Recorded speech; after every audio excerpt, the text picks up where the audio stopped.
السلام علیکم بچه ها. ما حضور یک مسئله خیلی شب‌آور همراه شما دیده می‌بریم. نگاه کنید. من از مگزین 4 تا کتاب خریدم. کتاب یکم، کتاب دوم، کتاب سوم و کتاب چهارم. کتاب‌های من خریدگی به کتاب یکم، اگر کتاب یکم نظر بگیریم، یعنی کتاب‌های دوم، سوم و چهارم، نرخشان 36 سومانی. 36 سومانی.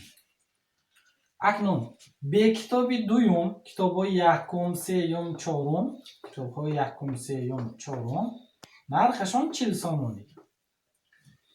و به کتاب سوم، کتاب‌های یکم، دوم و چهارم 30 سومانی. به کتاب چهارم، کتاب‌های یکم، دوم، سوم، یکم، دوم و سوم، این نرخشان 29 سومانی. شما معین کنید که یابید که هر یک کتاب چند سومی ارزش داره. اکنون نگاه کنید، حل بهترین مسئله این خیلی که پیش از حل کردن شما اهمیتی دیگر سه تا کتاب نرخش تعیین شده است. همین خیلی مثلا کتاب دوم و سوم و چهارم خودش خریم 36 سوم. کتاب یکم و سوم و چهارم خریم به کتابی مثلا دوم 40 سوم. همین خیلی دو تا دیگه شرط. فهموها؟ اکو اینو نگاه کنید بچه‌ها. این کنیم چی؟ اگر این سه تای کتابی خریدگی ما پیروز با من این سه تینه کتابی خریدگی ما با پیروز این سه تای دیگر کتابی خریدگی ما با پیروزی سه تای دیگر خریدگی ما جمع کنیم، هر یک کتاب چند تایی میشه؟ کتاب‌های یکم و دوم و سوم و چهارم چند تایی میشه؟ نگاه کنید. کتاب دوم نگاه کنید. یک تا، دو تا، سه تا. کتاب دوم چند تا میشه؟ سه تا. کتاب یکم نگاه کنید. یک تا، دو تا، سه تا. کتاب یکم هم سه تا. کتاب سوم نگاه کنید. یک تا، دو تا، سه تا. کتاب سوم ما هم چند تا میشه؟ سه تا. کتاب چهارم نگاه کنید. یک تا، دو تا، سه تا.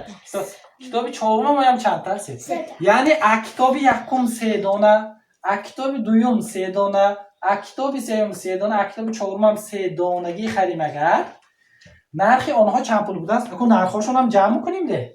خیلی جمع کنیم نرخاشون 135 سومانی میشده است. 100 چند سومانی؟ 135 سومانی. هر یک کتاب چهار کتاب یک تایی گیریم 135 سومانی شود. یک تایی گیریم چند پول میشد؟ کتاب ها یک دانه گیریم، کتابی 1 و 2 و 3 و 4 یک دانگی گیریم 135 تقسیم چند کنیم 3. این میشود چند سومان؟ 45 سومان. اینه نگاه کنید. کتاب 4 کتاب 1 و 2 و 3 و 4 هر چهارش 45 سومان بوده است. اگر یکمش نباشد 36 سومان بوده است. انا نرخ کتاب یکم یافتم ده. اما این نرخ 4 کتاب از 45 سومان چند ترک میکنیم؟ 36 ترک کنیم اگر میشود 9 سومانی. نرخ کتاب دوم هم همین طور میابیم. تمام شد. کتاب یکم، دوم، سوم، چهارم همش یک جای 45 سومان بوده است. کتاب یکم، سوم، چهارم به دومش 40 سومان بوده است. کتاب دوم چند سومان بوده است؟ 45 ترک 40 برابر چند سومان؟ 5 سومان. تمام شد.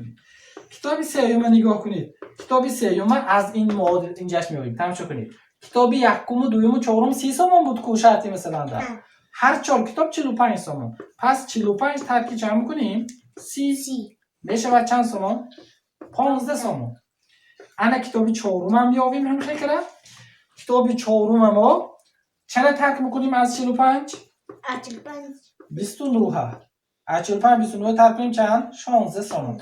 اینک ما جواب های یافتیم. کتاب یکم، دوم، سوم و چهارم یکم 9 سومانی، کتاب دوم 5 سومانی، کتاب سوم چند سومانی؟